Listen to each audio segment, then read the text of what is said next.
নমস্কার। আজ একটা বিশেষ দিন, আর বিশেষ দিন বলেই একটা বিশেষ রকমের আয়োজন।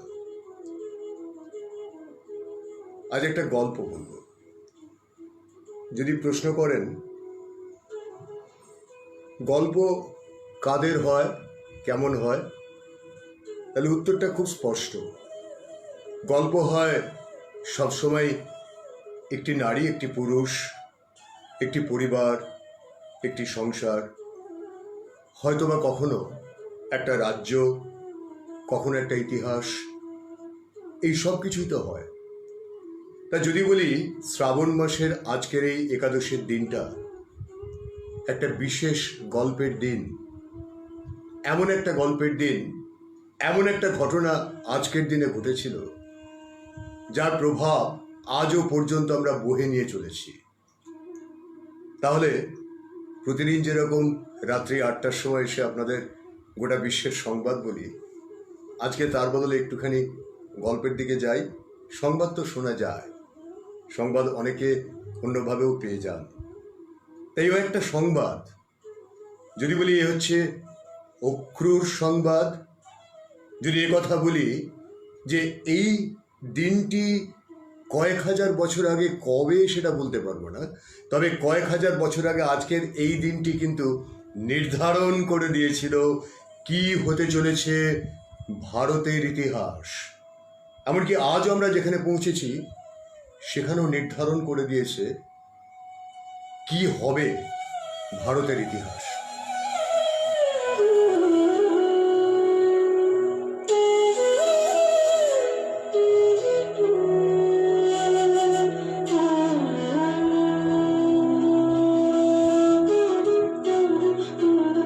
মনে হতে পারে যে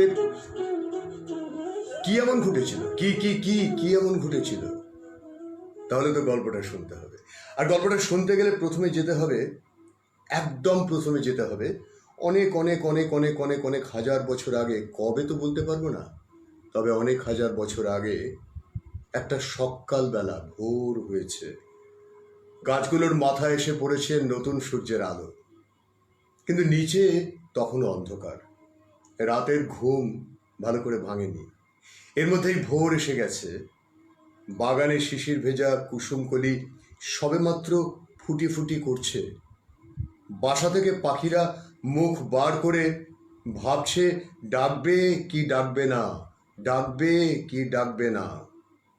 এ কি পূর্ণচাঁদের জ্যোৎস্না নাকি দিনমণির আলো? গোয়ালে গোয়ালে গরুগুলো শিং নেড়ে মশা তাড়াচ্ছে। এই সময় দূরে শোনা গেল ঘোড়ার খুরের শব্দ, আর সেই শব্দে ঘুম ভেঙে গেল গোয়ালিনী যশোমতীর। তড়িঘড়ি উঠে পড়ল সে। তার স্বামী তখনও গভীর নিদ্রায় মগ্ন, বুকের কাছে জড়িয়ে আছে তাদের আদরের একমাত্র শিশুটিকে, আর শিশুর ঠোঁটে হাসির রেখা। সে ঘুমের মধ্যেও কেমন যেন হাসে। ছোট্ট মাটির ঘর, হাঁড়ি সরায় ঠাসাঠাসি, ঘরের চাল থেকে ঝোলানো হয়েছে ঝিঁক। চোখ মুছতে মুছতে সেই নারী, সেই মা এসে দাঁড়ালো উঠোনে, গবাক্ষের কাছে, আর কান পেতে শোনার চেষ্টা করলো শব্দটা কিসের। হ্যাঁ হ্যাঁ, সন্দেহ নেই, সন্দেহ নেই, সত্যি সত্যি তো ঘোড়ার ঘুরের শব্দ। দূর থেকে আসছে সেনাবাহিনী, সেনাবাহিনী এগিয়ে আসছে। একটা নয়, অনেকগুলো ঘোড়া।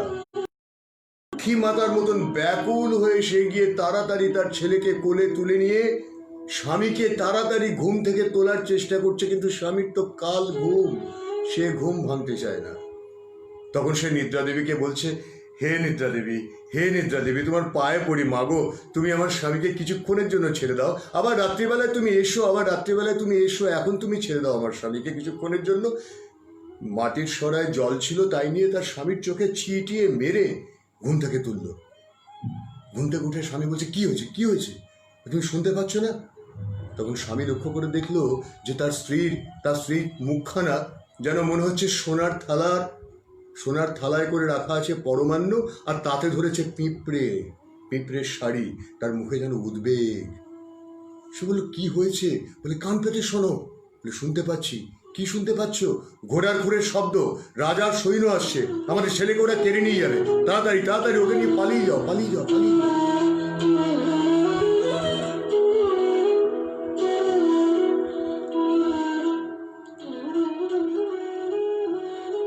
পালিয়ে গেল, বাপ গেল পালিয়ে। বাচ্চাটাকে নিয়ে কোলে করে বাপ গেল পালিয়ে। ইতিমধ্যে কি হলো, সে ছেলের তো ঘুম ভেঙে গেল। প্রাণপণে বাপ পালাচ্ছে জঙ্গলের মধ্যে দিয়ে, এঁকে বেঁকে এদিক ওদিক সেদিক করে, আর ঝমঝম করে নেমেছে বৃষ্টি। ছেলের ঘুম ভেঙে গেছে। ছেলে বলছে, খেতে দে, খেতে দে। খেতে কি দেবে? খেতে তো দিতে পারবে না। ঘন জঙ্গলের মধ্যে খাবার কোথায় পাবে? কোনো রকমে লুকিয়ে থাকতে হবে। রাজার লোকেরা এসে যদি ছেলেটাকে ধরে নিয়ে যায় তাহলে কি হবে? কেলেঙ্কারি কাণ্ড হবে। লুকিয়ে থাকতে হবে, লুকিয়ে থাকতে হবে। তো খানিকক্ষণ লুকিয়ে থাকলো বাপ আর ছেলে। ছেলে খলখল করে হাসছে। জঙ্গলের মধ্যে পড়ে থাকা একটা ময়ূরের পালক কুড়িয়ে নিয়ে সেটা দিয়ে সে দিব্যি গোল করে পাকাচ্ছে। একবার চুলের মধ্যে লাগায়, একবার গায়ের মধ্যে বোলায়। আর ছেলেটাকে দেখে বাপ ভাবে, আহা কি সুন্দর আমার অপূর্ব ছেলেটা, কালো কোলো গাবদাগব্দ। বলতে বলতে হঠাৎ সে গানের শব্দ শুনতে পায়। দেখা গেল একদল মেয়ে, তারা আসছে গান গাইতে গাইতে। এই যারা গান গাইতে গাইতে আসছে তাদের মধ্যে সকলেই সুন্দরী, সকলেরই অপূর্ব সুন্দর রূপ, আর তেমনি সুন্দর তাদের গয়নাগাঁটি পরা, আর হাতে রয়েছে পুজোর থালা। তা গান গাইতে গাইতে মেয়েরা আসছে, তাদের মধ্যে একটি মেয়ে মনে হচ্ছে যেন স্থলপদ্মের মতো মুখখানা তার, যেন এক্ষুনি ভোমরা এসে বসবে তার মুখে আর মধু খেতে চাইবে। সেই মেয়েটিকে দেখে আর তার পাশে তার সখী যারা ছিল তাদের মধ্যে একজনের কোঁচর থেকে ইতিমধ্যে বাতাসা আর নাড়ু গেছে পড়ে। ছেলেটি দৌড়ে গেছে, বলে আমি খাবো, আমার খিদে পেয়েছে। তখন বাপ আর কি করে, গিয়ে বলেছে, মাগো আমার ছেলে খুব ছোট, 3-4 বছর বয়স, তা ওর খুব খিদে পেয়েছে, তোমরা যদি একটু দিতে। তখন সেই মেয়েটি একবারে খড়খড় করে বলেছে, না না না না না না না না, এ পুজোর জিনিস, এ কখনোই দেওয়া যাবে না। তো তখন যার স্থলপদ্মের মতো মুখখানা, যে অপূর্ব সুন্দরী, সে বলেছে, আহা ছোট্ট বাচ্চা, খিদে পেয়েছে, দে না বৃন্দে, কি ক্ষতি হবে, দে দেখি ওকে দুটো। বলতে বলতে সে ছেলেটিকে নিয়েছে ওই বাপের কাছ থেকে নিজের কোলে। আর তার হাতে তো একটা থালায় করেছিল প্রসাদ। তারা যাচ্ছিল কোথায়? তার বাপ তো জিজ্ঞেস করেছে, কোথায় যাচ্ছ তোমরা মাগো? বলছে, ওই যে জঙ্গলের মধ্যে ইন্দ্রের মন্দির আছে, ইন্দ্রযষ্টি আছে, ওখানে পুজো দিতে যাচ্ছি। তা পথে আপনার সঙ্গে দেখা। বলে, তুমি কে?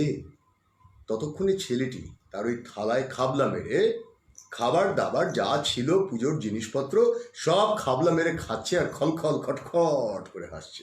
বলে, ভারী দুষ্টু তো? বলে, হ্যাঁ বড্ড দুষ্টু, বড্ড বেজায় দুষ্টু, বেজায় চঞ্চল, একটু তাকে স্থির রাখা যায় না মা। তা তুমি কে মাগো?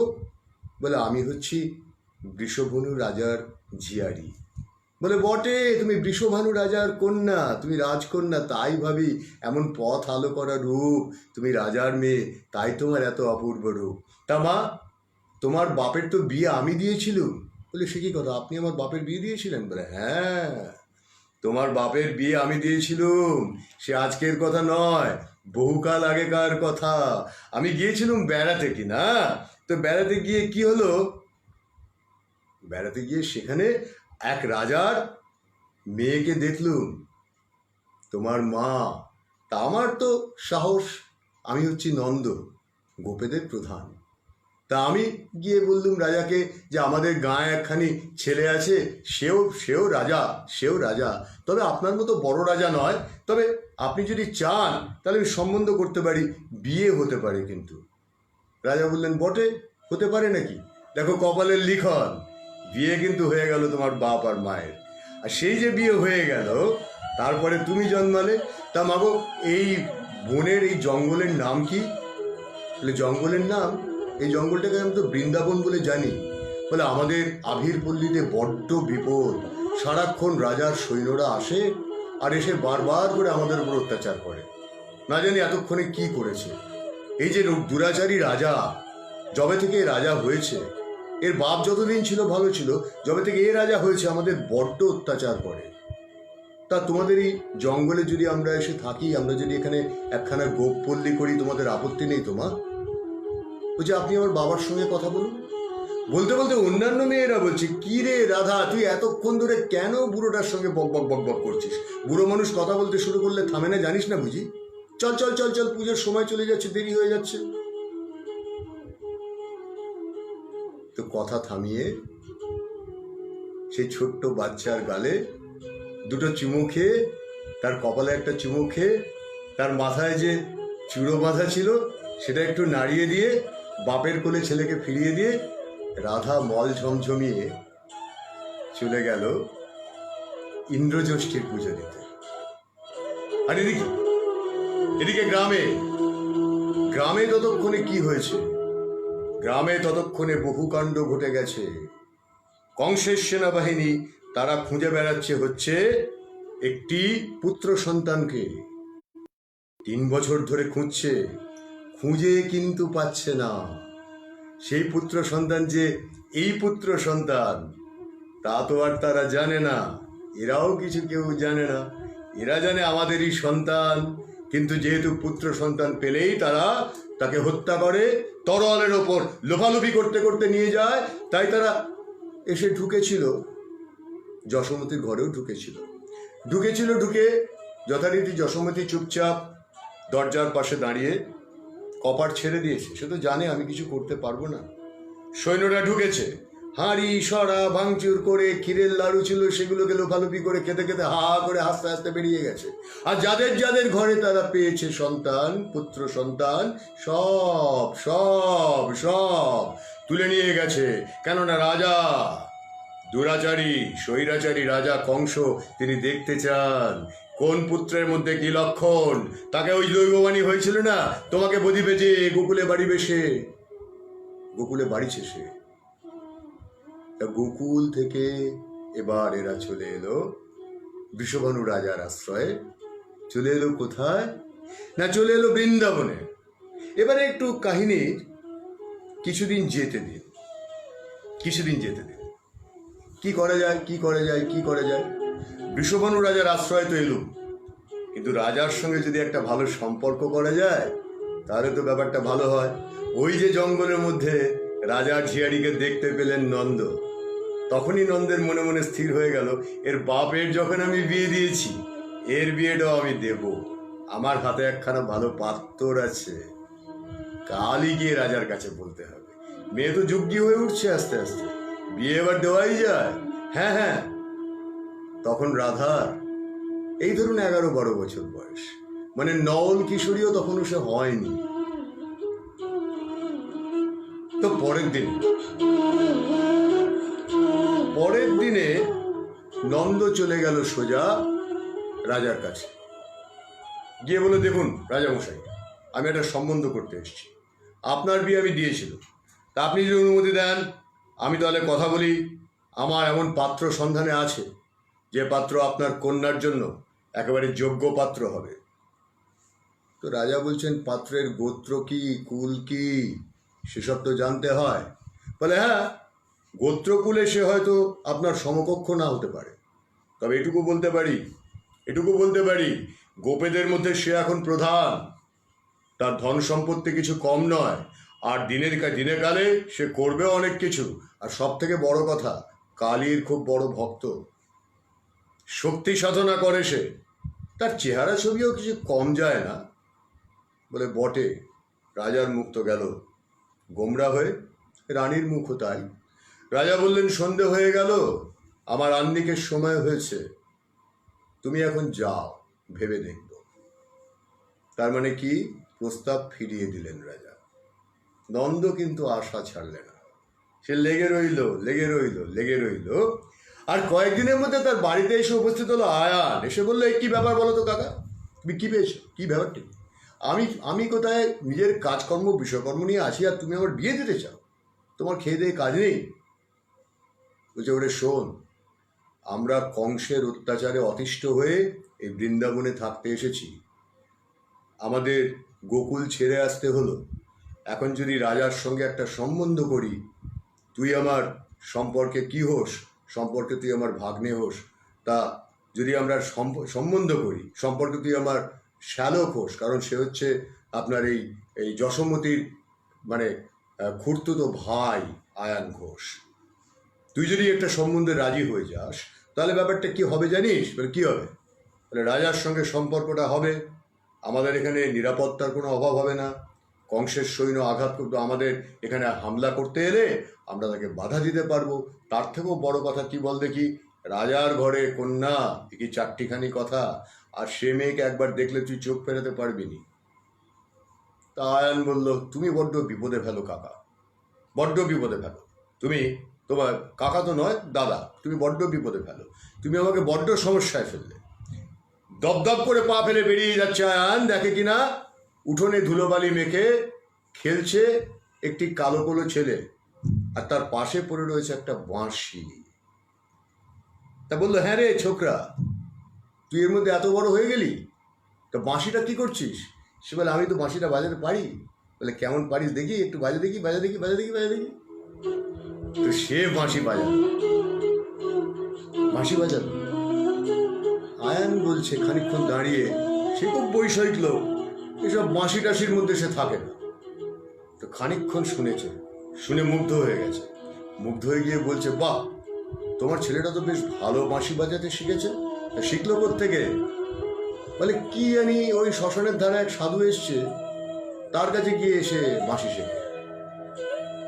তো ঘটনা ঘটতে লাগলো, বৃষভানু রাজার মেয়ের সঙ্গে আয়ান ঘোষের বিয়ে হয়ে গেল। ইতিমধ্যে ঘটনা ঘটতে ঘটতে ঘটতে ঘটতে কি হলো জানেন? এই যে ছেলেটি যে বড় হচ্ছে, সেই ছেলেটি কি করলো জানেন? সেই ছেলেটি হঠাৎ একদিন সে তার রাখাল বালকদের সঙ্গে প্রতিদিন যায়, তাদের কাজ ছিল পশুপালন আর তার দুধ থেকে দই ফই ইত্যাদি বানানো, বাজারে বিক্রি করা। তো পশুপালন করতে সে প্রতিদিন যায় যমুনার ধারে। তো সেখানে গিয়ে প্রতিদিনই মানে হুড়োযুদ্ধি খেলা, তার স্বাস্থ্য আস্তে আস্তে আস্তে আস্তে আস্তে আস্তে একেবারে মানে সিংহের মতো কোমরের বাঁক, আর কবাট, খোলা কবাটের মতো বুকের ছাতি, আর করিশুণ্ড, করিশুণ্ড মানে হলো গিয়ে হাতির সুরের মতো তার দুখানা বাহু, আর তেমন তার রূপ, কালো বটে, ঘন নীল বটে, কিন্তু একেবারে যেন মনে হয় মাটিতে মেঘের ছায়া পড়লে যেমন হয় তেমনই তার মোহন রূপ, আর চোখ দুখানা, আহা, সে বিষয়ে কথাই হতে পারে না। এমনই একটা দিনে সে যখন কিশোর হয়ে উঠেছে, নল কিশোর হয়ে উঠেছে, একদিন হঠাৎ করে রোহিণী এসে হাজির। কে এই রোহিণী? এই রোহিণী হচ্ছে বসুদেবের প্রথম স্ত্রী। বসুদেব কে? বসুদেব হচ্ছে কংসের মানে মহারাজ, মানে মথুরার যিনি রাজা, স্বৈরাচারী রাজা কংস, তার এক মামাতো বোনের স্বামী, যাকে কিনা সেই কারাগারে আটকে রেখেছে। সব রকম সুযোগ সুবিধা আছে, কেননা সে দৈববাণী শুনেছিল এর অষ্টম গর্ভের সন্তান তাকে হত্যা করবে। একটি করে সন্তান হয়, কন্যা সন্তান, আর সে হত্যা করে। করতে করতে করতে করতে অষ্টম গর্ভের সন্তানকে আর সে খুঁজে পায়নি। পেয়েছিল, তাকে হত্যাও করেছিল, কিন্তু তারপরেও বুঝেছিল যে আমাকে যে হত্যা করবে সে গোকুলে বাড়ছে, কিন্তু তাকে খুঁজে আর পায়নি। অনেক কাণ্ড ঘটেছে বটে। আর রোহিণী, রোহিণী হচ্ছে গিয়ে সেই বসুদেবের প্রথম পক্ষের স্ত্রী, যার সঙ্গে তার একটি সন্তান আছে। সেই সন্তানকে নিয়ে একদিন সে এসে হাজির যশোমতির কাছে। নন্দ তো ঘরে নেই। রোহিণীর চেহারা হয়েছে শুকনো, যেন তপস্বিনীর মতো চেহারা। এসে বলছে, সে এসেই দেখতে পেয়েছে এই কানুকে। দেখতে পেয়ে বলেছে, বাহ, তোর ছেলেটি তো বেশ সুন্দর হয়ে উঠেছে তোমার। বলে সে তাকে আদর করছে। আদর করে বলছে, কানু, তুমি কিন্তু তোমার বড় দাদাকে প্রণাম করো। 1 বছরের বড়, 1 বছরের ছোট বড়। বলে, ওর কি নাম রেখেছো? তোমার ছেলেটি এত সুন্দর, এত অপূর্ব দেখতে, টকটক করছে রং, আর তেমনি মুখখানা। যশোমতী জিজ্ঞেস করছে তাকে আদর করে, কি নাম রেখেছো? বলে, ওর নাম রেখেছি শঙ্কর্ষণ, কিন্তু সবাই ওকে বলরাম, বলাই বলেই ডাকে। তা যখন বলেছে কানু ওকে প্রণাম করো, মা ছেলে দুজনেই একটু অবাক হয়েছে। 1 বছরের বড় ছেলে, তাকে প্রণাম করতে হবে? তা কিছু বলেনি কানু, সে তাকে প্রণাম করেছে। বলেছে যাও তোমরা দুজনে এবারে যাও, গরু চড়াতে যাও। আর বলাই তুমি কিন্তু বাবা কানাইয়ের দিকে খেয়াল রাখবে, ওর যেন কোনো ক্ষতি না হয়। তো 2 ভাই দৌড়ে চলে গেছে। আর রোহিণী যশোমতীকে বলছেন, তুমি বুঝি কিছু জানো না? বলে জানি না মানে কি জানবো বলো তো, কি জানবো, কি জানতে হবে? বলে তুমি কিছুই জানো না? বলে না, আমি তো কিছু জানি না। কি হয়েছে, কি জানার কথা বলছো? বলে দেখো, তোমাকে সত্যি কথা বলছি, এই ছেলেকে কিন্তু তুমি বেশি দিন রাখতে পারবে না। বলে না না না, এমন কথা ভুলেও বলো না, এমন কথা ভুলেও বলো না। এই ছেলেকে আমি ছাড়তে পারবো না, কিছুতেই ছাড়তে পারবো না, প্রশ্নই ওঠে না। এই দেখো ছেলে এই যে গরু চড়াতে গেল, আমার বুক ফেটে যাচ্ছে, কখন যে আসবে। আর দুরন্ত ছেলে, ওকে আমি কিছুতেই ছাড়তে পারবো না, আমি হাতছাড়া করতে পারবো না। বলে হাতছাড়া তোমাকে করতেই হবে যে, তেমনই যে বিধান। বলে বিধান? কিসের বিধান? বলে তাহলে থাক, তুমি যদি জানোই না যশোমতী, তোমাকে আমি বলবো না, তোমাকে আমি কষ্ট দেব না, তোমাকে বলবো না আমি। বললে তুমিও আমার মতো শুকিয়ে এরকম কাঠ হয়ে যাবে, তোমারও লালিত্য চলে যাবে। থাক থাক থাক বলে রোহিণী তো চলে গেলেন।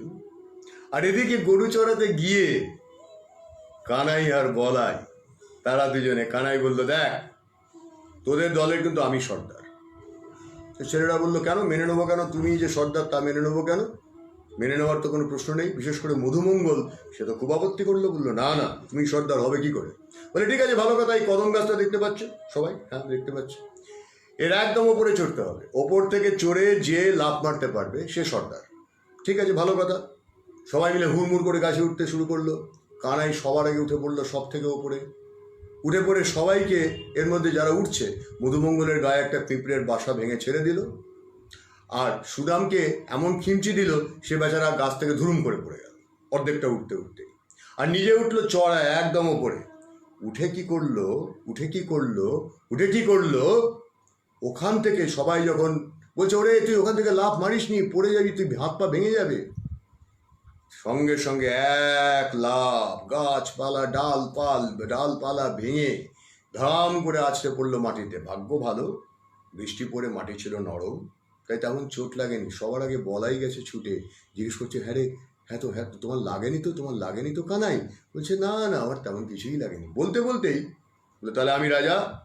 তখন বলরাম বলছে, অন্যরা বলছে না আরও পরীক্ষা দিতে হবে। তখন বলরাম বলছে না না না, ওই হবে রাজা। সবাই বুঝতে পারলো কেন ছেলেটা কথা বলে কম, তোতলা যে, কথা বলবে কি করে, ওই জন্য কম কথা বলে, সে চুপচাপ থাকে। যাই হোক, সবাই মেনে নিল। মাটির ঢিপি তৈরি হলো, ঢিপিতে বসিয়ে দেওয়া হলো তাকে।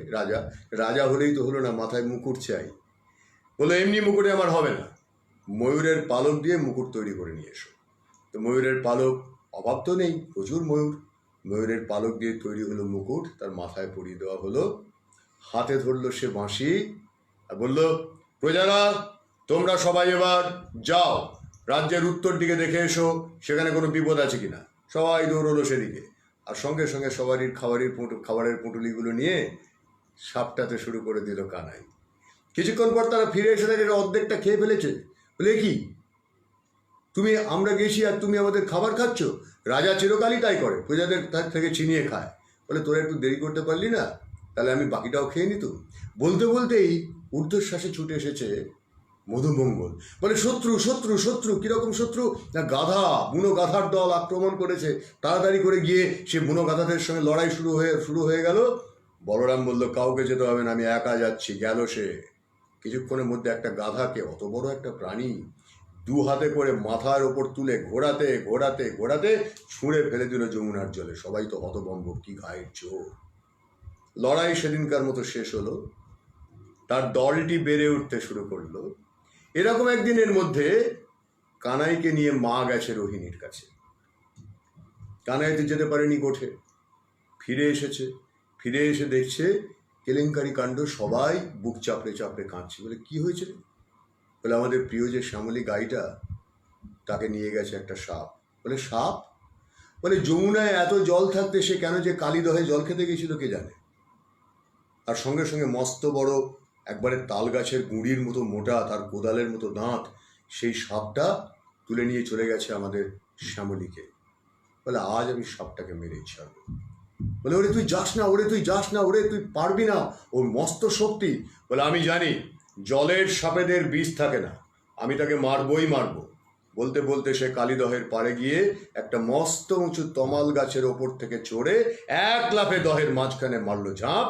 আর সবাই তো সেখানে জড়ো হয়ে গেছে, হইচই কাণ্ড, কি ব্যাপার কি ব্যাপার। যশোমতী এসে উপস্থিত হয়েছে, নন্দ এসে উপস্থিত হয়েছে। সেই যে জলে তলিয়ে গেল তাকে আর দেখা যায় না। অনেকক্ষণ পরে ভেসে উঠল কানাই একদম হুস করে সাপের মাথা থেকে। তারপরে চলল লড়াই লড়াই লড়াই। একসময় সে সাপের মাথা মুচড়ে দিয়ে উঠে এসেছে পাড়ে, গায়ে সরু সরু রক্তের রেখা। গ্রামের মনের সকলের মন জয় করে নিল সে। কিন্তু তার আগে একখানা ঘটনা ঘটেছিল। এই যে দল পাকিয়েছে কানাই, এই দল নিয়ে একদিন কিছুতেই বৃষ্টি হচ্ছে না দেখে গ্রামের লোকেরা ইন্দ্রের পুজো করবে স্থির করেছে। ইন্দ্রযষ্ঠী রেখে সেখানে প্রচুর খাবার দাবার ইত্যাদি জড়ো করেছে। তো কানাই দলবল নিয়ে এসে বলছে কি হচ্ছে কি এখানে? বলে এখানে ইন্দ্রের পুজো হবে। বলে কেন ইন্দ্রের পুজো হবে কেন, কি জন্য, ইন্দ্র কি করেছে? বলে ইন্দ্র আমাদের বৃষ্টি দেবেন আর তার থেকে শস্য হবে। বলে ইন্দ্র বৃষ্টি দেবে, তার প্রমাণ কি? বলে প্রমাণ আমরা জানি না, আমরা 2 বছর খরা চলছে, আমরা পুজো করছি। আর পুজোর অন্যতম প্রধান গোষ্ঠীপতি কে? গোষ্ঠীপতি হচ্ছে আয়ন ঘোষ। সেরকম বুকে বাহুবদ্ধ করে দাঁড়িয়ে আছে চুপচাপ এক পাশে, কোনো কথা বলছে না। তো কানাই তো অনেকক্ষণ আকাশের দিকে তাকিয়ে আছে, পুজো অং বং চং মন্ত্রপাঠ চলছে তো চলছে। বলে কোনো মানে হয় না, পুজো করা কোনো দরকার নেই, পুজো করে বৃষ্টি হবে না, পুজো করে বৃষ্টি পুজো চলছে। বিরক্ত হয়ে গেছে, দল মিলে বলে আমার সেনাবাহিনী সবাই ঝাঁপ মারো, খাবার দাবার আমরা খাবো। তারা সমস্ত উল্টে পাল্টে ভেঙে চুড়ে খাবার দাবার খেয়ে পুজো পণ্ড ভণ্ড, লণ্ড ভণ্ড, লণ্ড ভণ্ড। গোষ্ঠীপতি আয়ন ঘোষ খেপে চলে গেলেন সেখান থেকে। বাপ মার তো মুখ শুকিয়ে আমসি। রাত্রিবেলায় কানাই গেছে ঘুমিয়ে, হঠাৎ করকর করকর করে বাজ পড়তে শুরু করলো। কিছুক্ষণের মধ্যে নামলো ঝমঝম করে বৃষ্টি। তাহলে দেবতা তো কুপিত হননি, বৃষ্টি তো হলো। যে বৃষ্টির জন্য যে পুজো পণ্ড করলো কানাই, সে বৃষ্টি তো হলো। তাহলে আজব ব্যাপার, আজব ব্যাপার। তারপরে কালীদহের ঘটনার দিন সবাই যখন ভিড় করে আছে, ভিড় করে সবাই বলছে যে এই ছেলে মানে যে গ্রামের লোকের মন জয় করে নিয়েছিল, এবার কি হবে? সে ভিড় করেছে, সবাই এসে তাকে সবাই বলছে ওরে বাবা তুমি এত বড় কাজ করলে, এত বড় কাজ করলে, গ্রামের লোককে এই সাপের অত্যাচারের হাত থেকে তুমি বাঁচালে। এই তো আমরা ভাবতেই পারিনি কখনো কোনো দিন এটা হতে পারে।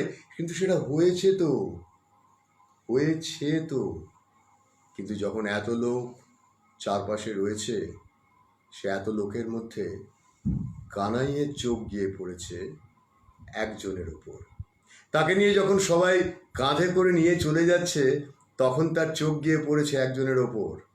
সে একজন যাকে সে চোখ থেকে হারাতে চাইছে না, এবং হারাতে চাইছে না বলেই সে অবাক হয়ে দেখে যাচ্ছে।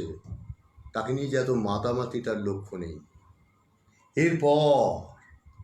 এইবার একটা কাহিনীর মোড় শুরু হলো। এরপর কি হলো জানেন? এরপর হঠাৎ করে দেখা গেল কানাইকে কোথাও পাওয়া যায় না। কানাইকে কোথাও পাওয়া যায় না, কিছুতেই তার কোনো কিছু পছন্দ হয় না। তো ব্যাপারটা কি? ব্যাপারটা কি? ব্যাপারটা কি? সুবল এসে ধরেছে। সুবল এসে ধরেছে, ধরে বলছে যে কি হয়েছে বল দেখি তোর। তো কানাই তখন উত্তরে বলছে আমার কিচ্ছু ভালো লাগে না। ভালো লাগে না মানে? কেন ভালো লাগে না তোর কোনো কিছু? বলে ভালো লাগে না, আমি কোনো কিছু সহ্য করতে পারছি না। এই যে তুই কথা বলছিস, বাতাসে যে আওয়াজ হচ্ছে, সে আওয়াজ আমি নিতে পারছি না, আমার কষ্ট হচ্ছে, আমি নিতে পারছি না। তুইও কথা বলিস না, তুই চুপ কর। বলছে তোর কি হয়েছে কানাই, তোর কি হয়েছে? বলে আমি একজনকে দেখেছি, আমার খুব কষ্ট হচ্ছে। বলে কাকে দেখেছিস? বলে আমার মন ভালো নেই সুবল, আজ আমার খেলায় যেতে ইচ্ছে করে না, আমার বাঁশি বাজাতে ইচ্ছে করছে না, আজ আমি গোচারণে যাব না। বলে কাকে দেখেছিস? বলে আমি জানি না, আমার শরীরে জোর নেই, চোখে সুখ নেই, তোর কথা আমার গায়ে বেঁধছে। বলে অমন করিস না কানু, তোর কি অসুখ হলো? তুই বুঝিস না তোর কষ্ট হলে আমাদের কষ্ট হয়? ধেনুদের গলার টুংটাং শব্দ শুনে তোর মন উচ্চাটন হচ্ছে না? বলছে আমার সব ছেলে খেলা আর ভালো লাগে না সুবল, আমি শুধু ওকে দেখতে চাই, ওর কাছে যেতে চাই, তার দুটো কথা শুনতে চাই। কোনোদিন কি আমি ওর পায়ে আমার মাথা রাখতে পারবো? কোনোদিন কি সে সহর্ষে তার কোমল হাতে আমার এই রুক্ষ চিবুক একবার স্পর্শ করবে? কোনোদিন কি তাকে আমি সত্যি দেখেছি, নাকি স্বপ্ন, নাকি মায়া? সে কে? তুই কার কথা বলছিস কানু? তাকে দেখিসনি? তার মাথার চুলে ছিল সিঁদুরের টিপ, যেন সজল মেঘে নতুন সূর্য উঠেছে, সোনার পদ্মের মতো তার মুখ, আর তা দেখেই যেন তার চাঁদ লজ্জা পেয়ে 2,00,000 যোজন দূরের আকাশে গিয়ে মুখ লুকিয়েছে। তার কাজল টানা চোখ দুটো খুবই উজ্জ্বল, অথচ যেন কেমন একটা আলস্য মাখা, চোখের পাতা আস্তে আস্তে করে পড়ে। তার কোমর খুব সরু, কিন্তু তার নিতম্বদেশ গুরুভার, সে রাজহংসীর মতো ছন্দময় ধীরভাবে হাঁটে। তাকে দিয়ে কি হবে? কি হবে? সেই তো আমার সব। আমার গোটা হৃদয়টাই এখন আমার এই দুটো চোখে এসে ভর করেছে। আমার চোখ দিয়ে আমি তার কাছে নিজেকে সমর্পণ করতে চাই। কি জানি তুই কার কথা বলছিস? গোপলি তো সুন্দরীর অভাব নেই, ওসব বলিস না সুবল। তার মতন আর কেউ নয়, শুধু চোখের দেখার আমাকে এমন অবশ করে দিতে আর কে পারে বলতো? আমি একবার তার কাছে যাব, একবার তার মুখের হাসি দেখব। বলে যাবি? এই অঞ্চলের মেয়ে যখন ঠিকই দেখতে পাবি, এখন চল গোচারণে যাই। সুবলের কথা কেন শুনল না, হাত ছাড়িয়ে দূরে পালিয়ে গেল। এবার নদীর ধারে জলে পা ডুবিয়ে চুপ করে বসে রইল। সে কেবলই চেষ্টা করছে, তার চোখ কেবলই খুঁজছে সেই স্থলপদ্মের মতো সুন্দরীর মুখখানা। খুঁজে পাচ্ছে না, খুঁজে পাচ্ছে না। একসময় হঠাৎ দেখল ব্রজাঙ্গনারা নদীর ওপার থেকে খেয়া নৌকোয় আসছে। 16-17টা মেয়ে, তাদের মাঝখানে বসে আছে রাধা। রাধাই যেন চাঁদ, অন্য মেয়েরা যেন তার আভা। ঘাটে নেমে মেয়েরা কলমিঞ্জন করতে করতে উঠে গেল ওপরে, কানু নড়ল না জায়গা ছেড়ে। রাজ্যের লজ্জা এসে তাকে ভর করেছে। সে যে উঠে রাধার সঙ্গে একবার কথা বলবে, তার উপায় নেই। পরের দিন গেল স্নানের ঘাটে। সবাই এসেছে স্নান করতে, রাধাও নিশ্চয়ই আসবে। চুপি চুপি লুকিয়ে বসে রইল একটা ঝোপের আড়ালে, কিন্তু না, দেখা হলো না। আবার তারপর দিন ওরা যখন হাটে যাচ্ছে ক্ষীর, ননি আর সর সব বিক্রি করতে, তখন তখন ওখানে দুজন মিলে, সুবল আর সে মিলে সঙ্গ নিল। সুবল একটু কথা বলতে পারে, কারণ তো মুখ চোরা, কথা বলতে পারে না। বলছে আমরা একটু তোমাদের সঙ্গে যাই না গো। বলে ন্যাকা, আমাদের সঙ্গে যাবে কেন? পথ তো সবার, যা না ছোড়া, তোর নিজের মতো তোরা যা, আমাদের বিরক্ত করছিস কেন? মেয়েগুলো বলছে। বলছে তোমাদের এই যে ভারী ভারী জিনিস বইছো, একটু আমরা দুজন তোমাদের জিনিসগুলো বই দিই না? বলে অন্যদিন যেন তোরা বই দিতে আসিস, আজকে বই দিতে এসছিস, ইয়ার কি হচ্ছে নাকি? যা এখান থেকে যা, বলবো। বলে সুবলকে তো তাড়িয়ে দিয়ে সুবল বলছে বাবা ও পারবো না, আমার দ্বারা হবে না। হলো না, হলো না। তখন কিছু করার নেই। কানু কি করলো? সে গেল হাটে। হাটে গিয়ে কি করলো জানেন? হাটে গিয়ে কয়েকটা জিনিস কিনে আনলো। জিনিস কিনে আনলো, এনে পরের দিন সে মেয়েরা যে পথ দিয়ে হাটে যাবে সেই পথে সে দাঁড়িয়ে গেল। কিরকম দাঁড়িয়ে গেল? তাকে তো চিনতে পারা যাচ্ছে না। তার পায়ে কাঁচা নাগরার জুতো, আর কোমরে জরির কোমরবন্ধ, আর ঠোঁটের ওপর বেশ পুরুষে একটা নকল গোঁপ লাগানো, হাতে বিরাট ধারালো বর্ষা, লোহার দরজার মতন বুক, শালপ্রাংশ বাহু। ওই রকম অপরূপ বেশে তাকে দেখে একটা ভয় ভয় করে। গঞ্জের হাট বহুকালের পুরনো, আশেপাশের গ্রাম থেকে মানুষজন আসে, সারাদিন কেনা বেচা হয়। কাউকে কিছু বলল না কানু। শুধু মেয়ের দল যখন এলো, তখন সে বলল পথের মাঝখানে এসে হুঙ্কার দিয়ে, বলে সুন্দরী শুন শুন, মো নাম ঋষিকেশ, মোকে পুছনা করে চলে যাইছিস যে? গোপিনীরা থমকে দাঁড়ালো। একজন তার চিবুকে এক আঙুল ঠেকিয়ে ভুরু তুলল, ও মা, এ আবার কে? এই জমদূতটা আবার এখানে এলো কোথা থেকে? কানু জলদ গম্ভীর স্বরে বলল, মুখে চিহ্ন না, আমি মহাদানী, তোমারা সকলের পশরা দেখুন। কোমরে গোজা একটা লাল মলাটের খারাপ খাতা বের করে বললে, এই দেখো পাঞ্জি, মহাদানীকে শুল্ক দিতে হয়, জানো না বুঝি? বলে, এতদিন ধরে এই পথে আসছি যাচ্ছি, কোনোদিন তো শুল্ক দিইনি। বলে, দিতে হবে, কি আর করে মেয়েরা, দিতে হলো। এক এক করে মেয়েরা আসছে, বলে, যাও তোমার শুল্ক মাপ, যাও তোমার শুল্ক মাপ। করতে করতে করতে করতে শেষে অপেক্ষা করছে শুধু রাধা। দাঁড়িয়ে আছে। কানু তাদের ধমক দিয়ে বললো, তোমরা যাও এখান থেকে, দেখছো না ওর শুল্ক নিতে হবে আমাকে? তাদের তাড়িয়ে দিল সে। এবার চুপড়ি বাসনপত্র নামিয়ে রাধা আড়ষ্টভাবে দাঁড়িয়ে আছে। বলে, তুমি কে? তোমার ঘর কোথায়? কোন দেশে যাবে? বলে, আমার নাম রাধা, গোকুলে থাকি, গোয়ালা জাতি, গোপিনীদের সঙ্গে আমি মথুরার হাটে যাচ্ছি। তুমি এসব কথা আমাকে জিজ্ঞেস করছো কেন? আমি তোমার পসরা দেখবো, তুমি কোন বস্তু নিয়ে যাচ্ছ, আমাকে তার বিচার দাও। ঘি, দই, দুধ, ঘোল, এই আমার পসরা, তুমি দিচ্ছে বিচার চাইছো কেন? তার চেয়ে মূল্যবান পসরা তোমার কাছে আছে। কি আমি তো জানি না? তুমি তা জানবে না, অন্যরাই জানবে। তুমি কিসের কথা বলছো? তোমার রূপ। এ আবার কিরকম কথা? আমি তোমার রূপের জন্য ভিখারি হতে পারি। তুমি মশানের ধারে গিয়ে ভিক্ষে করোগে, এই বিকট মূর্তি ধরে এখানে বসে আছো কেন? তাহলে আমার শুল্ক দিয়ে যাও। কি তোমার শুল্ক?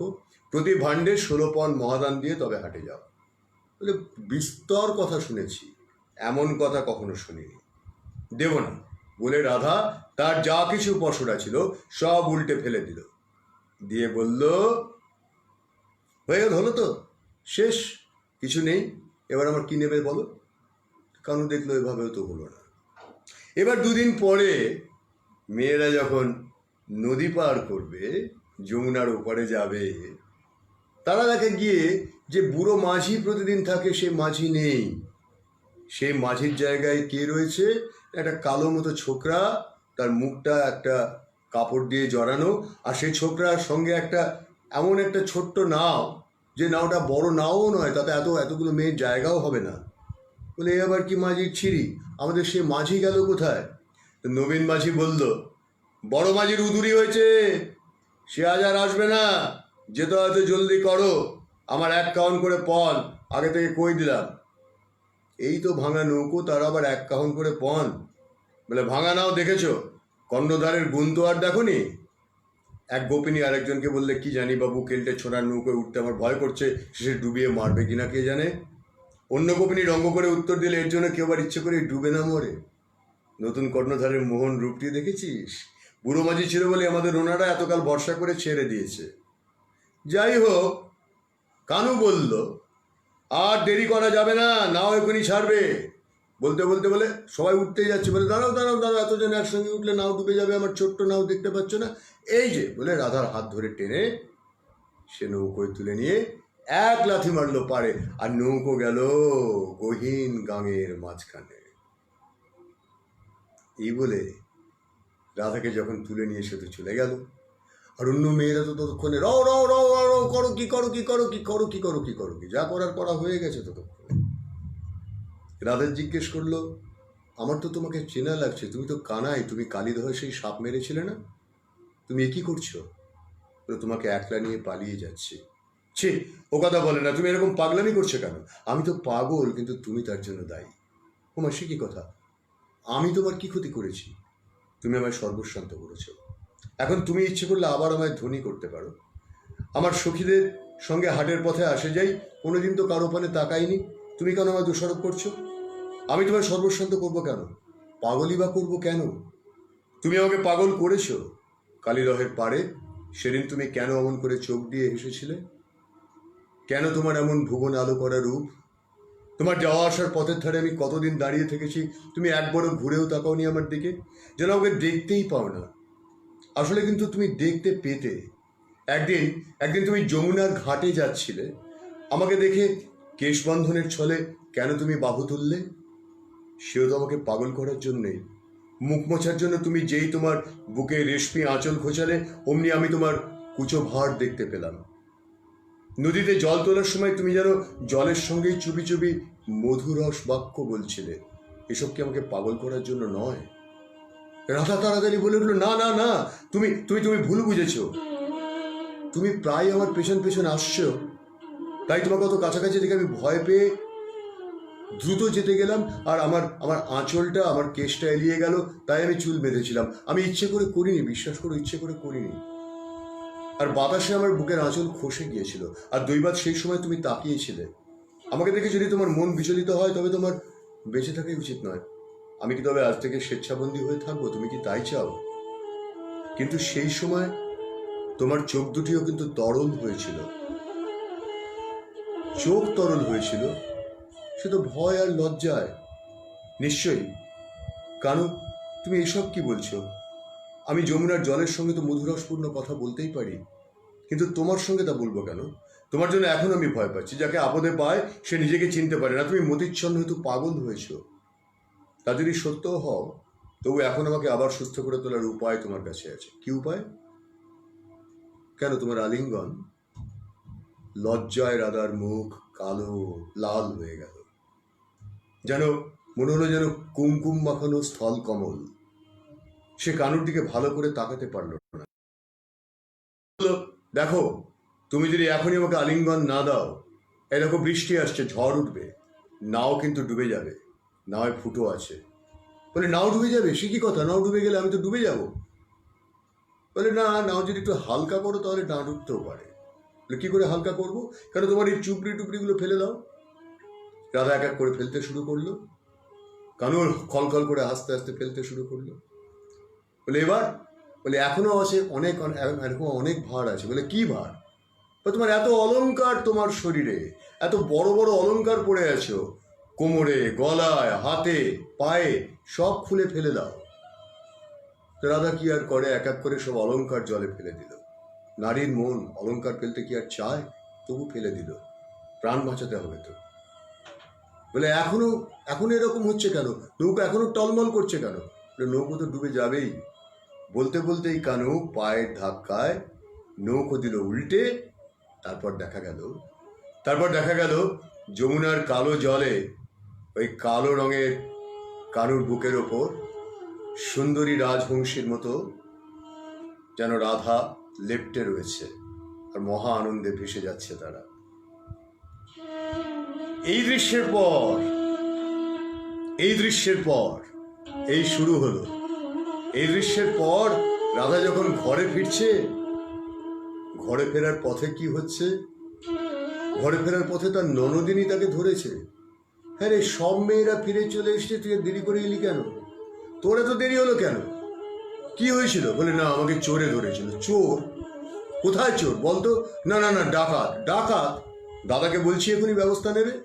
বৃন্দাবনে ডাকাত, চোর? কোথায় সেই ডাকাত? বলে, হ্যাঁ, আমাকে ওইরকম আসলে জলে পড়ে গেছিলাম, আর সব গয়নাগুলো জলের মধ্যে পড়ে গেছে। কোনোরকম উত্তর দিয়ে রাধা বাড়ি ঢুকেছে। কিন্তু তাতে তো হয় না। এদিকে রাধার অবস্থা খুব খারাপ, ক্রমশ খারাপের থেকে আরো খারাপ। সে বাড়ির থেকে বেরোতে পারে না, সাজগোজ করে না, একটা গবাক্ষের ধারে বসে থাকে। কেউ তার বুকের ব্যথাটা বোঝে না, কেউ ডাকলেও তার কানে আসে না। তার আহারে রুচি নেই, সাজসজ্জায় মন নেই। একটা গেরুয়া গেরুয়া শাড়িতে তাকে যোগিনীর মতো দেখায়। কখনো সে বেনিবন্ধন খুলে নিজের চুলের দিকে তাকিয়ে থাকে, কখনো তার চোখ চলে যায় আকাশের মেঘের পানে, আর অমনি দীর্ঘশ্বাস পড়ে। তাদের পোষা ভবন শিখি দুটি যখন খেলা করে, তখন রাধার দৃষ্টি স্থির হয়ে থাকে শুধু তাদের কণ্ঠের ওপর। ময়ূরকণ্ঠী রং দেখলেই বুঝি তার বুকটা কেঁপে ওঠে। এ বাড়িতে একজন বুড়ি স্ত্রীলোক থাকতো। তার সঙ্গে যে কার কি সম্পর্ক কেউ জানে না, কিন্তু তাকে বুড়িমা বলে সবাই ডাকে। সে একদিন রাধাকে বলছে, হলো নাতনি, তোর কি হয়েছে বলতো? বলে, কদিন ধরেই দেখছি তুই ভালো করে খাস না, আমার কাছে চুল বাঁধতেও আসিস না। এই কদিন এই যে ছিঁড়ি হয়েছে দেখ দেখি। আগে তুই ছিলে একটা সোনার ফুল, এখন হয়েছিস দড়ি। কেন এমন করছিস মা? রাধা বুড়িমাকে জড়িয়ে ধরে হু হু করে কেঁদে ফেলে। বুড়ি পরম স্নেহে তার পিঠে হাত বুলিয়ে দেয়। আস্তে আস্তে বলে, তুই কি আমাকেও কাঁদাবি? জানিস না আমি চোখের জল সইতে পারি না। তোর কি হয়েছে আমাকে বল। বুড়িমা, আমার মরণ হয় না। যুবতী মেয়ের তো দুরকম মরণ আছে। তার মধ্যে তোর মরণ তো খুব সুখের। দেখি দেখি মুখটা তোল, মুখটা তোল, দেখি তুই কোন মরণে মরেছিস। রাধা আরো বেশি করে মুখ লুকোয়। বুড়িমা জোর করে রাধাকে স্নানে পাঠায়। রাধা কিছুই খেতে চায় না, বুড়িমা তাকে খাওয়ায়। একদিন তার দুই সখী বৃন্দা ললিতা এলো বাড়িতে। রাধার শুকনো মুখ, স্থির দৃষ্টি আর রাঙা বাস দেখে তারাও খুব চকিত হয়ে গেল। দুই সখী রাধার দুপাশে বসে ব্যাকুলে অনেক প্রশ্ন করতে লাগলো। রাধার সহজে মুখ খুলতে চায় না। বলে, তোকে হাটে দেখি না, পথে বেরোস না, তুই কি আমাদের সঙ্গে দেখাই করবি না ঠিক করেছিস? রাধা বললেন, না, আমি আর কোথাও যাব না, আমি আর কোনোদিন হাটে যাব না, খেয়াপাড়ে যাব না, আমার ভয় করে। কিসের ভয়? মানুষের চোখের ভয়, মানুষের কথার ভয়। তুই অন্তত স্নানের ঘাটে আয়। না না, আমি কদমতলায় যাব না, কোনোদিন যাব না। হ্যাঁ, কদমতলায় কি বাঘ এসেছে নাকি? আজকাল একটা কালো বাঘ কদমতলায় এসে বসে থাকে। খেয়াঘাটে সেই বাঘটাই নিয়ে এসে যে আসে, আর তোকে না পেয়ে সে আমাদেরকে বারবার জিজ্ঞেস করে। বৃন্দেকে বলে, ললিতা বলছে আমাকেও বলে, জিজ্ঞেস করে, তুই কোথায়, তুই কোথায়? আমরা তো উত্তর দিতে পারি না। তখন রাধা বলছে, সে আসে বুঝি, আসে বুঝি। বলে, রাই, তুই মরেছিস। বলে, না না না, বিশ্বাস কর না। বলতে বলতে বলতে বলতে দূর থেকে ভেসে আসে এই বাঁশির সুর, ভেসে আসে দূর থেকে। বলে, আর তো পারছি না, আর তো পারছি না, ওকে দেখে আমাদের আর সহ্য হচ্ছে না। ও যে খুব কষ্ট পাচ্ছে, একেবারে পাগল হয়ে গেছে। মাথার চুলে চুরো বাঁধে না, অন্য রাখালদের সঙ্গে ধেনু চড়াতে যায় না, সকাল নেই রাত নেই মাঠে ঘাটে গড়াগড়ি খায়, কখনো এক মনে বাঁশি বাজাতে বাজাতে দণ্ডপ্রহর পার করে দেয়। তুই কথা শোন রাধা, তুই আর অপেক্ষা করিস না, তুই আর অপেক্ষা করিস না, তোর প্রণয় হয়েছে, তুই মরেছিস, তুই দেখা কর ওর সঙ্গে। বলেন, না, আমি দেখা করব না, আমি কিছুতেই দেখা করব না। এবার কি হলো? ঠিক তার পরের দিন রাধা রান্না করতে বসেছে। ভালো কথা, রান্না করতে বসেছে। রান্না করতে বসে রাধা হঠাৎ শুনতে পাচ্ছে সেই দূর থেকে আবার বাঁশি বাজছে। আর সেই বাঁশির শব্দে তার কি হচ্ছে, এই দেখুন বৈষ্ণব পদাবলিতে কি বলছে, দেখুন দেখুন কি বলছে।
কিন্তু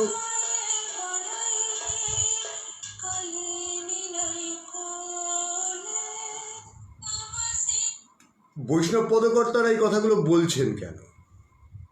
কেনই বা আজকের এই দিনটায়, বিশেষ তারিখটার গুরুত্ব এত বেশি?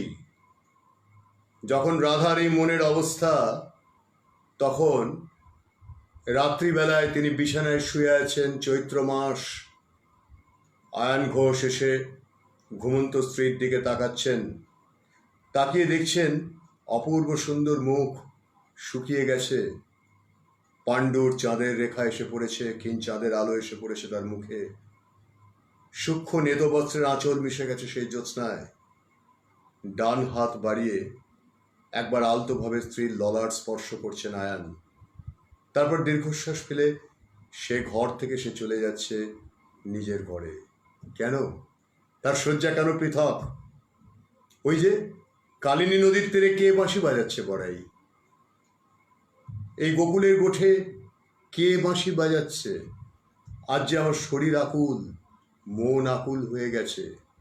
মাঝরাত রাধা উঠে পাগলের মতো তার একটা নীল বস্ত্রের ওপর একটা লাল কিছু জড়িয়ে, পায়ের নুপুর খুলে হাতে তার আঁচলে বেঁধে, একটা প্রদীপ হাতে নিয়ে সে দৌড়ে চলে গেছে। কোথায় চলে গেছে? কোথায় চলে গেছে? সেইখানে চলে গেছে যেখান থেকে বাজছিল এই বাঁশি। সেইখানে গিয়ে পৌঁছেছে। পৌঁছে কি দেখতে পাচ্ছে? সেটাই হচ্ছে বিষয়। পৌঁছে কি দেখতে পাচ্ছে রাধা? পৌঁছে দেখতে পাচ্ছে যে বাঁশি বাজানোর কথা, সে কেমনভাবে আছে, কেমনভাবে আছে সে। এইবার দেখুন তার বর্ণনা।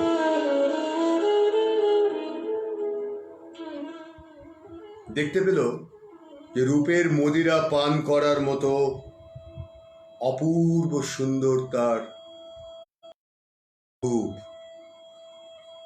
আর রাধা তার কাছে পৌঁছে শুধু একটা কথাই বলতে পেরেছে, আমি এসেছি, আমি এসেছি। ইতিমধ্যে আয়ানের বোন আয়ানকে বলেছে, দাদা দেখো, বৌদি কিন্তু বিছানায় নেই। তাই তো হাতে খড়গ নিয়ে বেরিয়েছে আয়ান। বলে কোথায় আছে সে? বলে সে আছে, ওখানে রমণকুঞ্জ আছে, রমণকুঞ্জে আছে। আয়ান তার সঙ্গে খড়গ হাতে করে গেছে। ধরতে চায় সে তাকে, কি দেখতে পাবে তা জানে না, কিন্তু সে সেখানে যেতে চায়। যেতে চায়। গিয়ে সে কি দেখতে পাচ্ছে? গিয়ে দেখতে পাচ্ছে যে করিশুণ্ডের মতো হাত বাড়িয়ে ওই কানু, অচেনা একজন মানুষ যেন সে, স্বপ্ন মাখা তার মুখ, সে তাকিয়ে আছে তার স্ত্রীর দিকে নতনেত্রে। আর তার হাঁটুর কাছে জানু পেতে বসে আছে রাধা। এবং রাধাকে কানু বলছে, আমি দিনের পর দিন, রাতের পর রাত যার ধ্যান করেছি, তুমি কি সে? এই যে তার চেয়ে অনেক বেশি। এত রূপ তো আমি চোখে ধারণ করতে পারিনি। ত্রিবেণী জলসঙ্গমে শতযজ্ঞ অনুষ্ঠান করে যে বহু ভাগ্য অর্জন করে, সেই তো এমন রমণীকে পাবার অধিকারী। আমি কি তোমাকে পাবো? তুমি আমার আঙুলের ফাঁক গলে অলিক হয়ে চলে যাবে না তো? রাধা আস্তে আস্তে বলছে, হে নির্দয় কানু, কেন আমাকে এমনভাবে পাগল করলে? আমাকে কলঙ্ক সাগরে ডুবিয়ে তোমার কি লাভ? ওই দৃশ্য দেখে আয়ান তার বোনকে টানতে টানতে নিয়ে ফিরে চলে গেছে। কেন ফিরে চলে গেছে? পদকর্তারা কেন কিছু বলছেন না? কেন তারা চুপ? এরপর কি ঘটলো জানেন? এরপর রাধাকে পাঠিয়ে দেওয়া হলো বাপের বাড়ি বৃষভানু রাজার কাছে। আর কৃষ্ণ তাকে দেখতে না পেয়ে, দিনের পর দিন দেখতে না পেয়ে, সে একদিন পাগলের মতো এমন বাঁশি বাজালো যে গোপের সমস্ত গোপিনীরা বেরিয়ে এসে তার সঙ্গে নৃত্য করতে শুরু করল। এই দৃশ্যের খবর গেল রাধার কাছে। রাধা তখন খবর পেয়ে জানতে পারল যে কৃষ্ণ সমস্ত গোপিনীর সঙ্গে নৃত্য করেছে, সেখানে সে ছিল না। তখন কৃষ্ণ বারবার সুবলকে জিজ্ঞাসা করছে, যার জন্য বাঁশি বাজালাম সে এলো না কেন? সবাই তো বেরিয়ে এলো, ও কেন এলো না? বলে তো নেই। বলে কোথায় গেছে? বলে শুনেছি ওকে বাপের বাড়ি পাঠিয়ে দিয়েছে। বলে বাপের বাড়ি পাঠিয়ে দিয়েছে? তাহলে উপায়? আমরা চল বৃষভানু রাজার কাছে যাব। বলে তুই কি পাগল হয়েছিস? রাজার বাড়িতে তোকে ঢুকতেই দেবে না। তো সুবল বলছে, না না, তো কোনো ভয় নেই, আমরা সেজে যাব, নাটুয়া সেজে। বলে কীরকম? না আমরা ওখানে যাব, ওখানে গিয়ে আমরা বলবো আমরা অভিনয় করতে এসেছি। সুবল সত্যিই খুব ভালো অভিনয় করতে পারত। তখন দল বল বেঁধে, গোপের দল, তারা চলে গেল। যাওয়ার পথে একটা মস্ত বড় মাঠ পড়ে, সেই মাঠে এক মুনি চিৎকার করছে, জল জল জল জল জল। তারা গেল তাকে জল দিতে, প্রচণ্ড গালিগালাজ করে তাদের তাড়িয়ে দিল। সে বলে, কে এই মুনিটা? বলে কদিন ধরে এখানে এসে পড়ে আছে, বুঝতে পারছি না কি ব্যাপার, কিন্তু জল জল করে চেঁচায়, জল দিতে গেলে জল খায় না। বলতে বলতে আমি একটু জল খেয়ে নিই। বলে কেন? তা তো বলতে পারবো না। বলে এখন আমাদের সময় নেই, চ এখন কৃষ্ণ রাজার বাড়িতে যাই। রাজার বাড়িতে তারা গেল। রাজার বাড়িতে তো রাজা, বৃদ্ধ রাজা আর রাজা রানী, তাদের তো সেরকম কোনো এন্টারটেইনমেন্ট নেই। তা নাটুয়ার দল এসছে, খবর পেয়ে রাজা বললেন নিশ্চয়ই নিশ্চয়ই তাদের ডাকো, আমরা দেখবো, অভিনয় দেখবো। মঞ্চ বাঁধা হলো। মঞ্চে প্রথমেই যেই খুললো দেখা গেল যে সেখানে একদম আপনার প্রচণ্ডভাবে তীব্র বেগে এক বড়া হয়ে এসে উপস্থিত। সে একবারে সামনের দুটো দাঁত দিয়ে মাটি কামড়াচ্ছে, আঁচড়াচ্ছে, ঘোঁত ঘোঁত করে শব্দ করছে। সবাই তো ভয় পেয়ে গেছে। তারপর বুঝতে পারলো হচ্ছে বরাহ অবতারের অভিনয় হলো। বলতে বলতেই আবার একটু পরেই আর একটা অভিনয় হলো। সেটা কি না, বামন অবতারের অভিনয় হলো। তারপরে আর একটা অভিনয় হবে। বামন অবতারের অভিনয় হয়ে গেল, হিরণ্যকশিপু বধ হয়ে গেল, সব অভিনয় হয়ে গেল। তখন সুবল গিয়ে বলল রাজামশাই আমাদের একটি শুধু আর অভিনয় বাকি আছে। বলে কি? বলে আমরা একটি গান, একটি গীত আপনাদের শোনাতে চাই। বলে ভালো কথা, তাই গীত শোনাও। তো গীত শোনানোর জন্য মঞ্চ একবার বন্ধ করা হলো। মঞ্চ যখন খুলল দেখা গেল একটা নকল কদম গাছ, আর সেই কদম গাছের নিচে দাঁড়িয়ে আছে একটু বিড়াবনত মুখে একটি কালো ছেলে, হাতে একখানা বাঁশি। সে বাঁশি দিয়ে সে বাঁশি বাজাবে আর তার সঙ্গে গীত হবে। সে বাঁশি সবে মুখে তুলেছে, তখনও বাজায়নি। ইতিমধ্যেই গেল গেল গেল গেল গেল গেল রব। কি ব্যাপার না, ওই যে চিকের আড়ালে বসে নারীরা দেখছিল, সেখানে একটি নারী অজ্ঞান হয়ে গেছে। কে? বৃষভানু রাজার কন্যা রাধা। এবার যদি বলি সেই দিনটা আজকের দিন। সেদিন ছিল শ্রাবণ মাসের শেষ একাদশী, আজকের দিনটাও শ্রাবণ মাসের সেই একাদশী। এবার যদি বলি যে অজ্ঞান হয়ে যাওয়ার খবর পেয়ে সুবল গিয়ে রাজাকে বলল রাজামশাই আমি কিন্তু বৈদ্যের কাজও জানি, আমাকে যদি আপনি অনুমতি দেন তাহলে আমি আপনার কন্যাকে সুস্থ করে তুলতে পারি। গিয়ে সে বলেছে যে তুমি চোখ খোলো, আমি দেয়াসিনীর মতো জানি তুমি এখনই তোমার জ্ঞান ফিরে আসবে। যে এসেছিল সে এসেছে, যাকে তুমি খুঁজছিলে সে এসেছে। তখন রাধা উত্তরে ফিসফিস করে বলেছে এসেছে বটে, কিন্তু সে তো আর আমার নেই, সে তো অন্য সকলের হয়ে গেছে। বলে না, তুমি ভুল ভাবছ, তুমি ভুল খবর পেয়েছ। এই দেখো সে তোমাকে কি পাঠিয়েছে। কি পাঠিয়েছে? বলে দেখো বাঁশিতে লাগানো তার তুমি হাতে করে যে ময়ূরপুচ্ছ লাগিয়ে দিয়েছিলে, এই দেখো সে ময়ূরপুচ্ছ, চিনতে পারছো? বলে এই ময়ূরপুচ্ছ তো সে অন্য গোপিনীদের দিয়ে দিয়েছিল। বলে তাহলে এই ময়ূরপুচ্ছ কি করে এলো?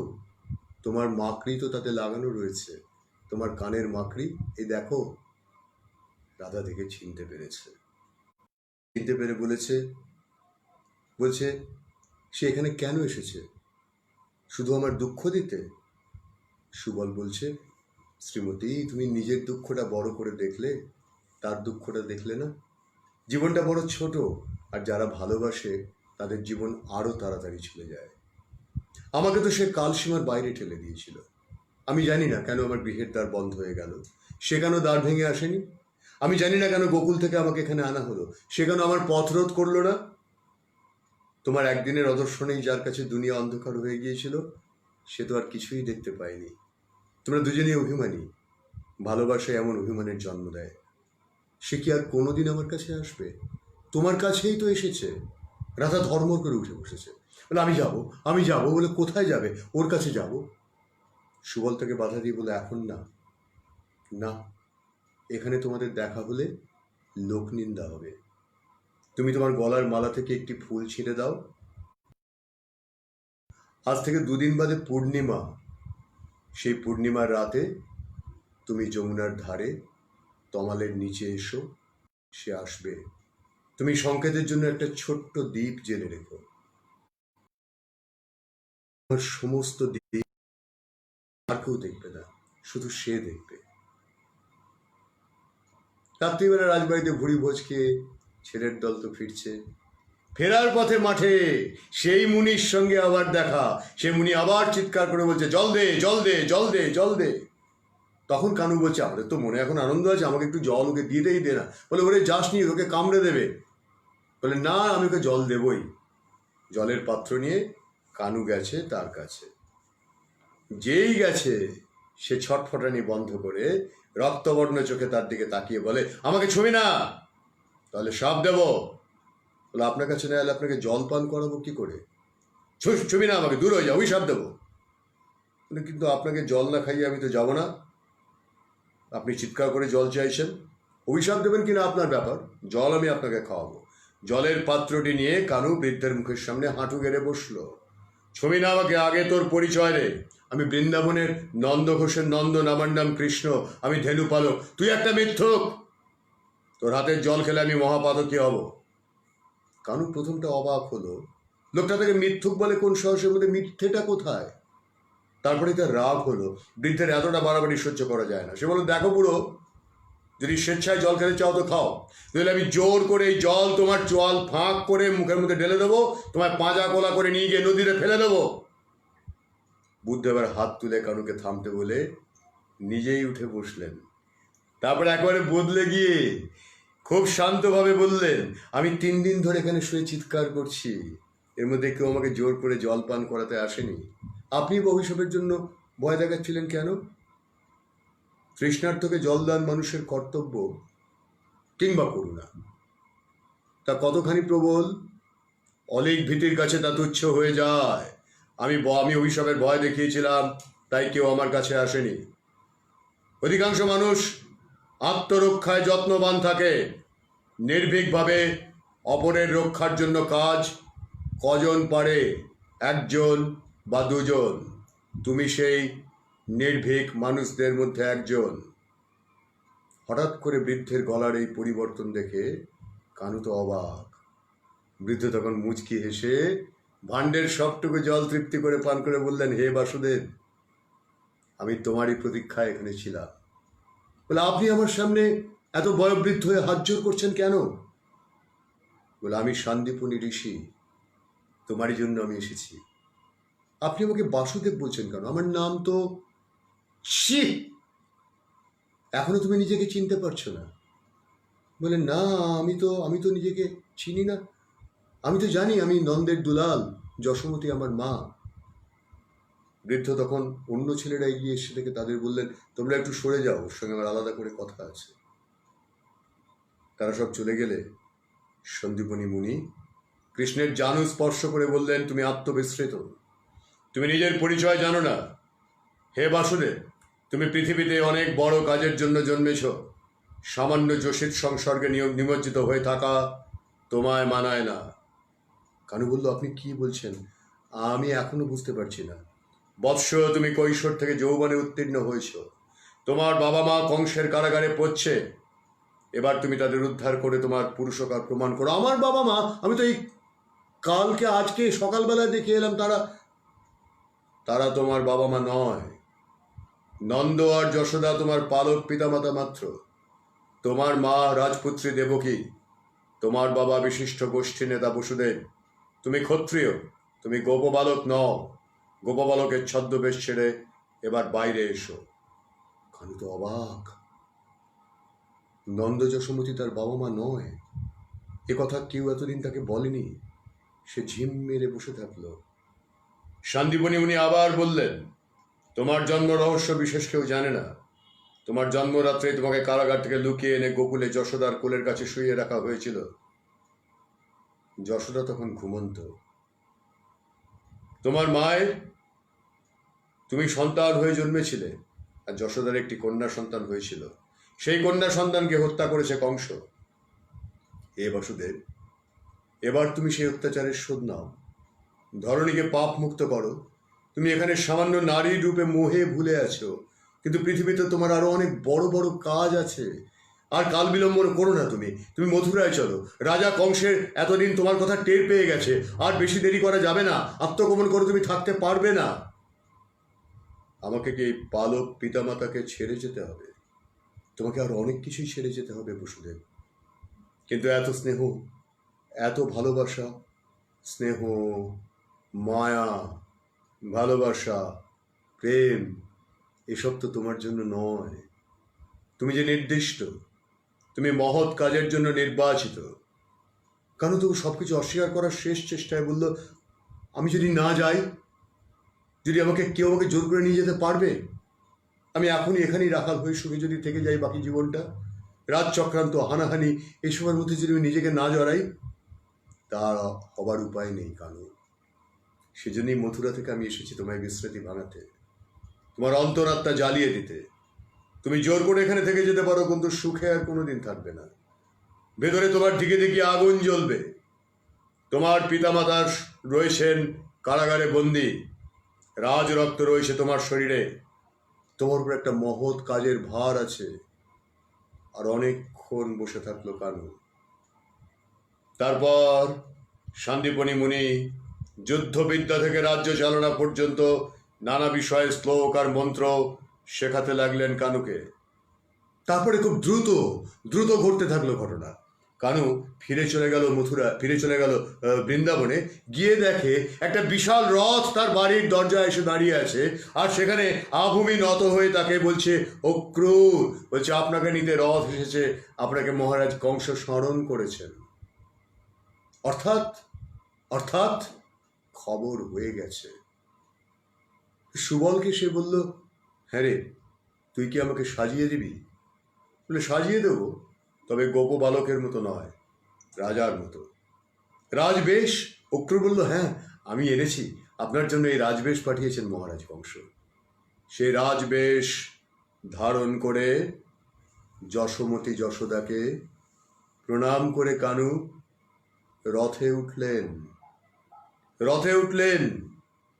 বললেন, মা, আমি তোমারই, আমি কংসকে বিজয় করে ফিরে আসবো তোমার কাছে। রোহিণী তখন পাশে ছিলেন। বললেন, কানু তো একা যাচ্ছে না, বলরাম ওর সঙ্গে যাবে। ওদের আরাধ্য কাজ নিষ্পন্ন করার সময় এসেছে। ওরা দুই ভাই এই জগৎ জয় করবে।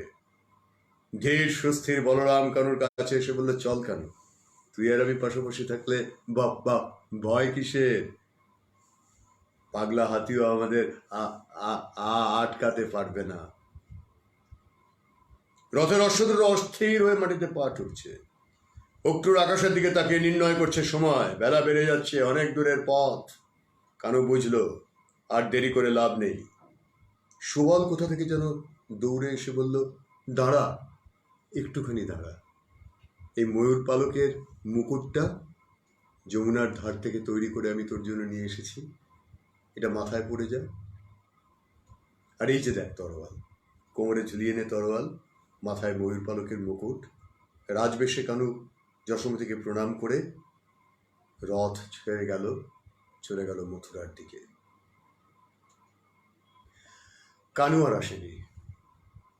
দ্বন্দ্বযুদ্ধে কংসকে নিহত করে সে মথুরার রাজা হয়েছে। যাদবদের লুপ্ত গৌরব ফিরিয়ে আনার দায় পড়েছে তার উপরে। সে এখন কত প্রার্থী, গহিতা, কত ব্যস্ততা, শান্তি শৃঙ্খলা স্থাপনের কাজে অষ্টপ্রহর ব্যাপৃত। কিন্তু বৃন্দাবনে সে আর ফিরে আসেনি। এতদিন যেমন সে তার জন্ম পরিচয় বিস্তৃত ছিল, এখন সে যেন তার বাল্য কৈশোরের অধ্যায়টিও সম্পূর্ণ বিস্তৃত হয়েছে। কত পূর্ণিমা এসেছে, কত অমাবস্যা, আবার পূর্ণিমা। কানু আর ফিরে আসেনি।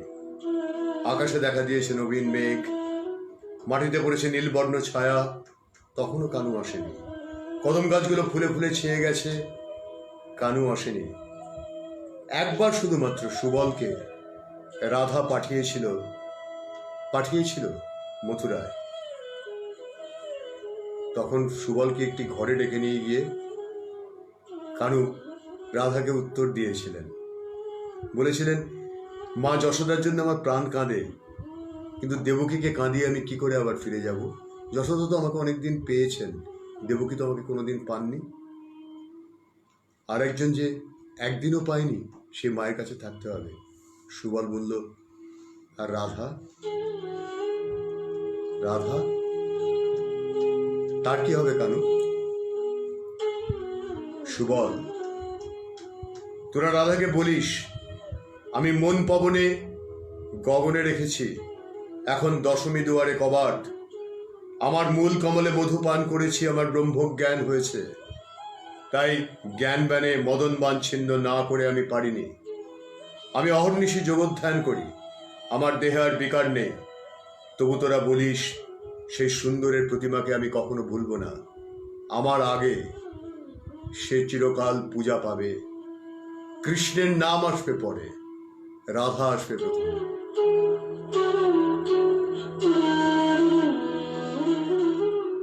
ওরা ফিরে এসে রাধাকে অনেক সান্ত্বনা দেওয়ার চেষ্টা করলো, কিন্তু রাধা শূন্য দৃষ্টিতে তাকিয়ে থাকে।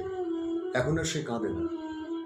প্রতি পূর্ণিমার রাতে সে সাজতে বসে, কুমকুম চন্দনের আলিম্পন দেয় শরীরে, হাতে পায়ে গলায় পরে নেয় ফুলের মালা। তারপর চুপি চুপি চলে যায় যমুনার তীরে। তমাল গাছের নিচে একটি দ্বীপ জেলে দাঁড়িয়ে থাকে। সে আসবে বলে কথা দিয়েছিল, রাধাকে যে অপেক্ষায় থাকতেই হবে। একসময় মনে হয় যেন দূরে কোথাও বেজে ওঠে সেই বাঁশি। সেই সুর বাতাসে কাঁপে, রাধাকে কাঁপায়। যমুনার জল কাঁপে, তমালের পাতা কাঁপে। তারপর ছেলেটি ছুটে ছুটে আসছে বন পাথার পেরিয়ে।